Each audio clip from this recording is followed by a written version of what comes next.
The old man that died last year still peeks over my shower curtain. I know, you think I've lost my marbles, but nope. I've seen his ghastly rotten face there every single time I take a shower. It started a few months after he died. Old man Bartleby was my next door neighbor. We never really spoke, but each time I walked by his apartment, his door would creak open, and he would peek out. He thought no one noticed. Oh, but I did. After a few times walking past his door, he noticed that I noticed him, and he would flash me this eerie grin. From what I gathered, he either never brushed his teeth or used the same toothbrush since his 20s. You could honestly smell his humid plaque-filled breath through the walls. I don't know the full police report, but rumors around the complex led me to believe he fell in the shower, somehow knocked the stopper into place with his shoulder. He drowned in his own blood and filth. Yup, his entire body apparently released all bodily fluids. After a week of the watery stench mixed with the additional smell of his rotting teeth, the landlord came by and found old man Bartleby's severely pale and bloated body contorted in the bathtub. He had a massive hole in the left side of his forehead, where he smashed it open on the way down. Police think it was caused by the tub spigot due to there being hair and flesh matted to the top of it. Not something I really want to think about alone, so you're welcome. Join the club. Okay, yes, I know, I'm stalling.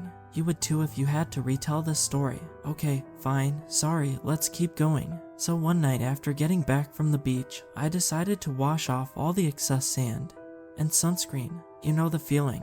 I hopped in the shower, closed the shower curtain, and went about my routine. Let me interject real quick by saying he mostly peeked when I wasn't looking, whether that be when I was washing my face, my hair, pretty much any act that would involve me avoiding getting any soap or water in my eyes. So, I was in the middle of washing my hair and I start to smell something familiar, something vile. I glance up and there he was, staring at me. I thought I was seeing things at first. I finished washing the soap out of my hair and eyes and looked again. He was still there. It seemed like just a silhouette at first, but I could tell it was him. That's when the details came into focus. In what seemed like time-stopping fear, I saw everything. He was peeking over top of my shower curtain, where you could only see the bridge of his nose and his furiously wide eyes. Filthy dark brown water seeped out of the hole in his forehead. The same brown liquid gurgled down the side of the shower curtain, staining the pristine white curtain with mounds of oozing whatever the hell.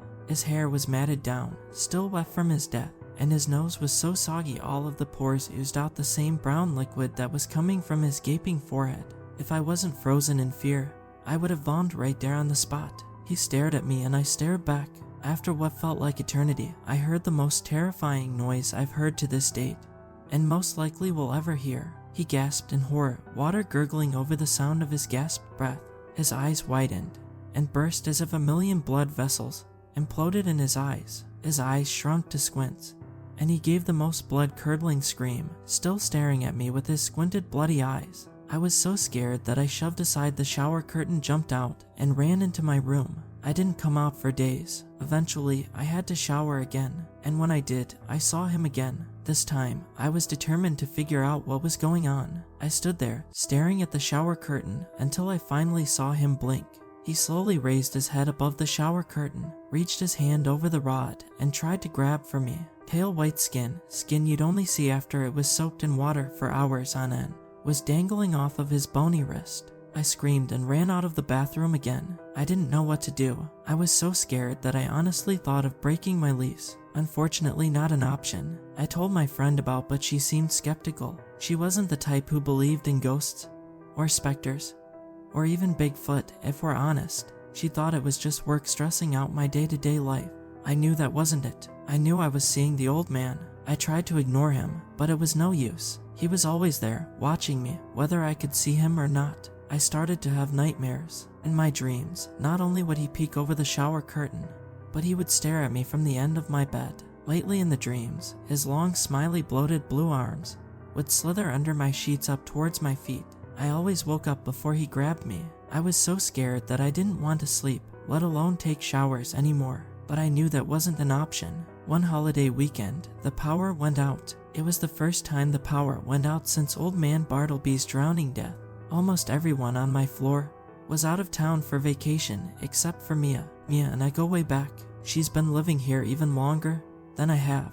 She also was one of the first people to tell the landlord about the smell The afternoon was growing into night, so I knocked on Mia's door like my sanity depended on it.